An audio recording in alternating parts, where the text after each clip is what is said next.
LBC Radio's renowned host, Ian Dale, has announced his decision to step down from his position to pursue a new path in politics. Dale, a prominent figure in the media landscape, has decided to put himself forward as a candidate for Member of Parliament in the upcoming general election. Dale's departure from LBC marks the end of an era for the popular radio station, where he has hosted various shows, including the widely acclaimed Cross Question with Ian Dale. Known for his incisive commentary and engaging interviews, Dale has been a fixture in the world of political discourse for years. His decision to enter the political arena comes as no surprise to many, given his long-standing interest in politics and public affairs. Throughout his career, Dale has been vocal about his political views and has actively participated in debates and discussions on various platforms.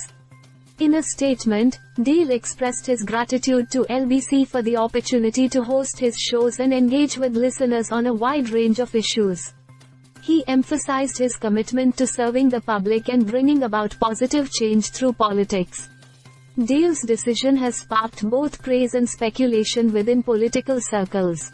Some have lauded his courage to enter the fray and make a difference from within the system, while others have raised questions about the potential impact of his departure on LBC's programming. Nevertheless, Dale remains undeterred in his pursuit of a political career. He has already begun laying the groundwork for his candidacy, rallying support from constituents and outlining his vision for the future. As Dale embarks on this new chapter in his life, he leaves behind a legacy of journalistic excellence and insightful commentary. His departure from LBC marks the end of an era for the station but opens up new possibilities for Dale to make his mark on the political stage. In the coming months, all eyes will be on Dale as he campaigns for a seat in Parliament, hoping to bring about meaningful change and serve the interests of his constituents.